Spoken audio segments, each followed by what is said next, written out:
quiero enviar un afectuoso saludo a todos. Hoy nos toca estudiar el Evangelio de Marcos en el capítulo 4. Pero quiero empezar con otro pasaje bíblico. Y está en Primera de Corintios capítulo 4 versículo 2, porque creo que es muy importante y muy trascendente para lo que vamos a estudiar después del Evangelio de Marcos. Dice así 1 Corintios 4:2: se requiere de los administradores que cada uno sea hallado fiel. Fiel, lo que se le pide a un administrador de la palabra de Dios es fidelidad. En esta nueva época en la que estamos viviendo, se ha metido dentro de la mentalidad de la iglesia el concepto de productividad. Es un concepto que viene del mundo actual de Occidente. Es un concepto del mundo capitalista, donde de alguna manera yo valgo de acuerdo a lo que produzco. Cuanto más produzco, más valor tengo. Aunque parezca mentira, este tipo de conceptos se ha metido dentro de la concepción de la iglesia respecto a el trabajo cristiano que cada uno de nosotros desarrollamos. Y entonces ya ahora compartimos productividad, lo cual significa números. ¿Cuántas personas llevé a Cristo? ¿Cuánto es el diezmo que la iglesia está recaudando? ¿Qué número de miembros tiene la iglesia? ¿Cuánta gente concurre a los estudios bíblicos? Y todo se mide en términos de si estoy siendo efectivo o no estoy siendo efectivo por el número de personas que puedo alcanzar. Sin embargo, lo que Corintios dice muy claramente es que si somos administradores de los misterios de Dios, Dios no nos va a juzgar o a querer más porque seamos muy productivos o seamos poco productivos, porque eso no es lo que a Dios le interesa. A lo que a Dios le interesa es que seamos fieles, es decir, que desarrollemos nuestra tarea de acuerdo a lo que Él espera, de acuerdo a la fidelidad que tengamos por Él. Y entonces ahora sí, vamos a ver en Marcos capítulo 4, versículo 26 al 29. Es un pasaje corto. Así dice la palabra de Dios. El reino de Dios es como cuando un hombre echa semilla en la tierra y duerme y se levanta de noche y de día. La semilla brota y crece sin que él sepa cómo, porque de suyo lleva fruto la tierra, primero hierba, luego espiga, después grano lleno en la espiga. Y cuando el fruto está maduro, enseguida se mete la hoz, porque la siega ha llegado. ¿Qué es lo que está diciendo? Dios está hablando en parábolas.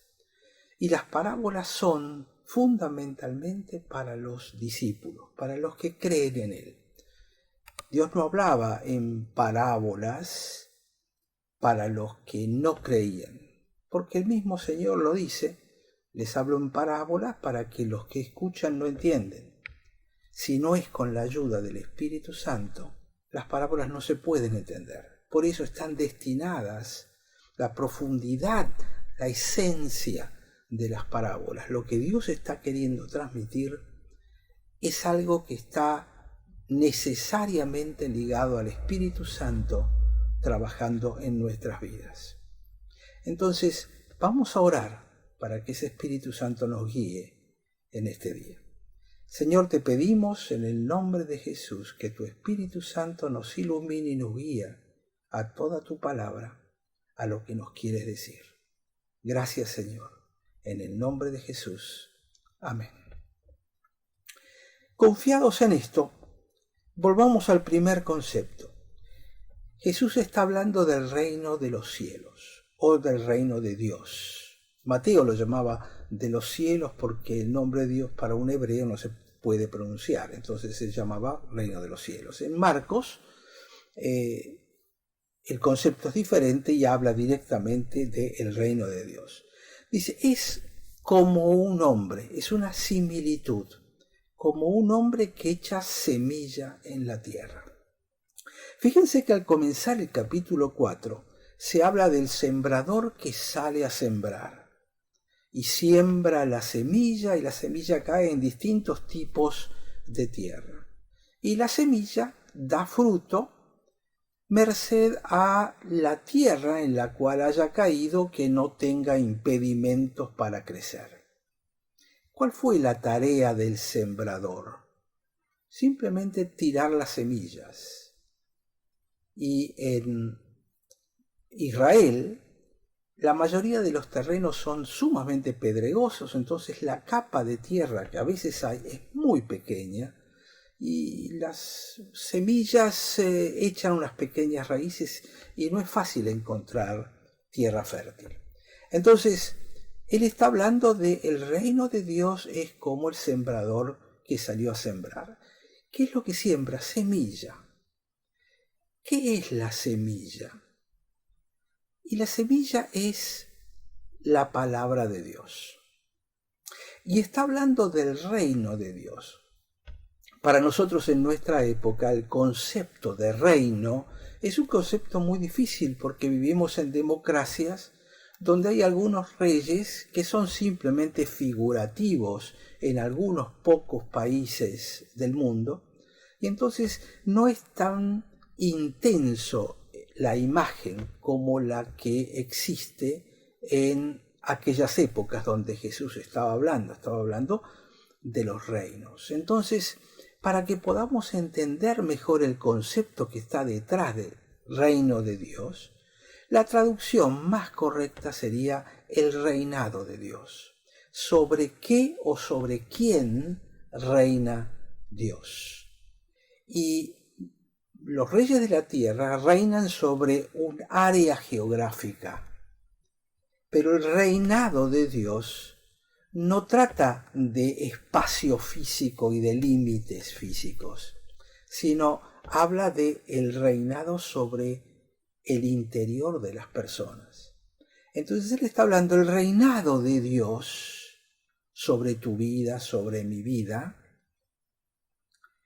Es algo así como, y pone imágenes. El sembrador sale y tira la palabra de Dios, la semilla de Dios. Acá en el 26 dice, un hombre echa semilla en la tierra.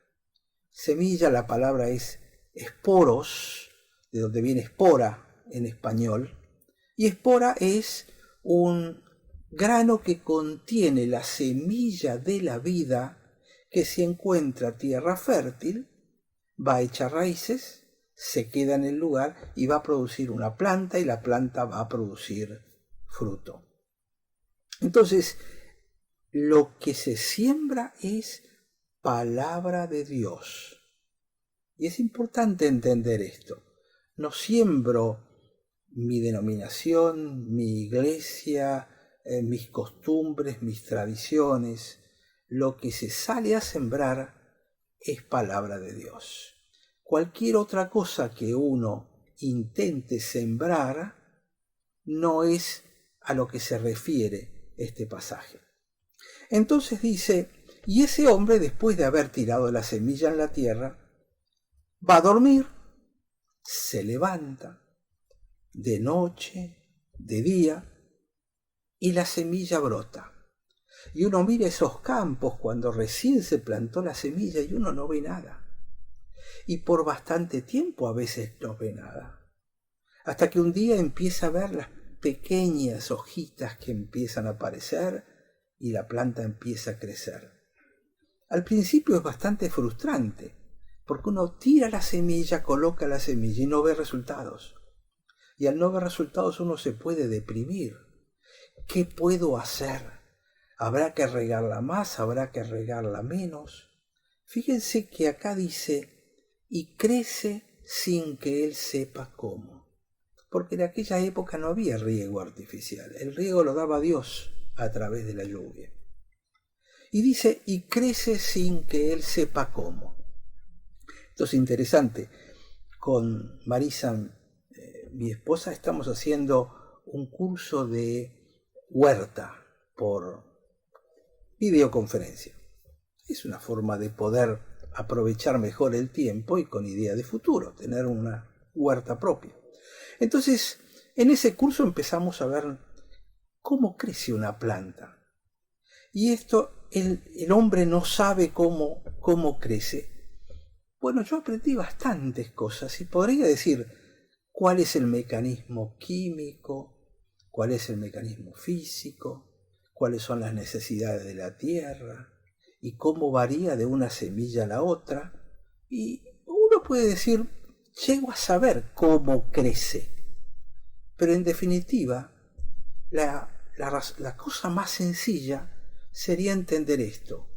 La luz del sol envía fotones que son paquetitos de energía que golpean contra la planta, contra las hojas de la planta, y producen de esa energía física del sol energía química que se utiliza para que la planta crezca, viva y produzca no solamente hojas, sino que produzca los azúcares, los hidratos de carbono, que después nosotros comemos en forma de papa, de remolacha, de arvejas, de zapallo, etc.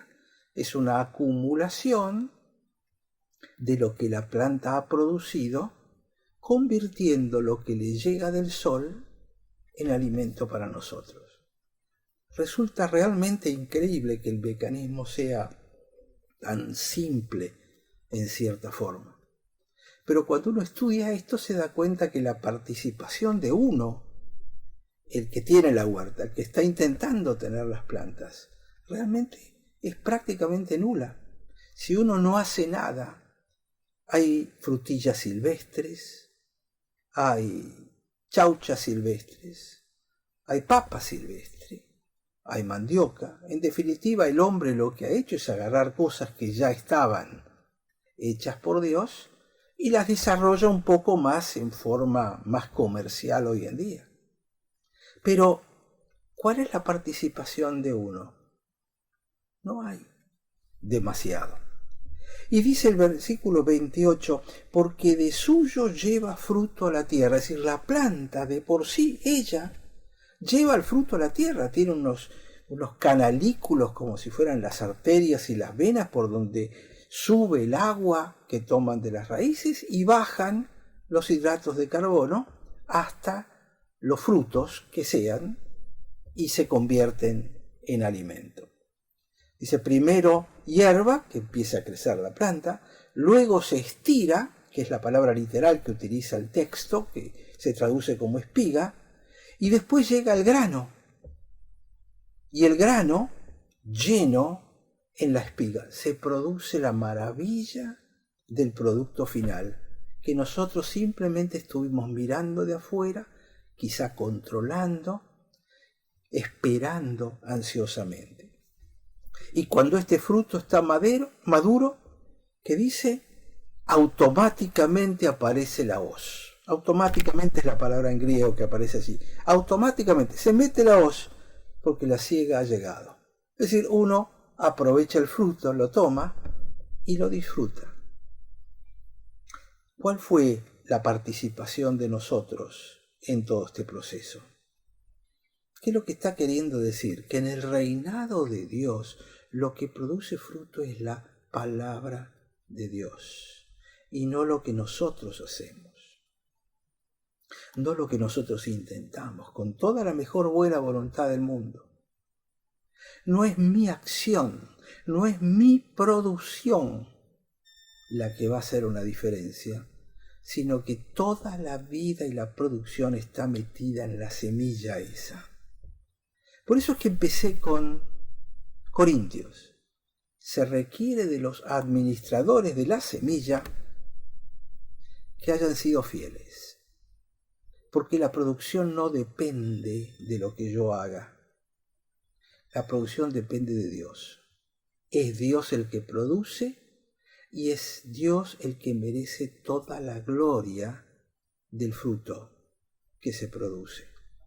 De alguna manera, todo este pasaje nos enseña 2 o 3 cosas. Primero, la paciencia que hay que tener, sembrando fielmente y esperando. Porque al principio no se ven frutos, pero a la larga el fruto aparecerá. Porque es trabajo de Dios y no es trabajo mío. Y si no aparece el fruto, no cargarme con culpa de que no estoy produciendo suficiente. Porque a Dios no le interesa. La producción la hace Él a través del Espíritu Santo. La conversión es un acto del Espíritu Santo. Que la persona incrédula crea en Dios depende del Espíritu Santo, hablando al interior de esa persona. Y nosotros somos simplemente administradores que debemos ser fieles. Lo segundo es que cuando plantamos semilla, cuando tiramos semilla, la esperanza la tenemos siempre, de que podamos ver la obra de Dios y gozarnos. Y que Dios nos diga, buen siervo, has sido fiel en lo poco, te pondré sobre lo mucho. Pero nosotros no produjimos el resultado final. Nosotros no convertimos a nadie. Es el Espíritu Santo el que lo produce. Y el tercero es que tenemos que estar preparados siempre para sembrar la palabra de Dios. Y no cargarnos con culpas, ni con presiones, ni con nada. Mientras vivimos como el granjero en aquella época, a nosotros se nos dio la palabra y nuestra función es sembrarla. Creo que en este tiempo que estamos pasando es muy importante volver a reflexionar en todo esto. Que la evangelización es un producto de mi vida cotidiana, donde voy sembrando semilla alrededor mío. Y si cae en buena tierra, el Señor producirá muy buenos resultados. Si cae en mala tierra, los resultados no serán tan evidentes. Pero ¿saben qué? Yo no soy ni culpable de los éxitos ni culpable de los fracasos, sino que es la tarea de Dios extender su iglesia. Por eso, como la obra de Dios es invisible, nosotros ni la entendemos. Como en la huerta yo puedo entender un poco el proceso, pero realmente qué maravilla que el sol pueda producir hidratos de carbono a través de un mecanismo tan simple y tan sencillo como una planta. Es para asombrarnos, es para sacarnos el sombrero. Y acuérdense que Isaías 55:11 dice, mi palabra no vuelve a mí vacía. Todo aquello que yo quiero obtener, lo voy a obtener. Porque es la palabra de Dios la que produce frutos. En el reinado de Dios, seamos fieles y dejemos que esa palabra pueda producir su fruto, porque nosotros la hemos entregado con fidelidad. Olvídense de los resultados. Sean fieles en la tarea que Dios nos ha asignado.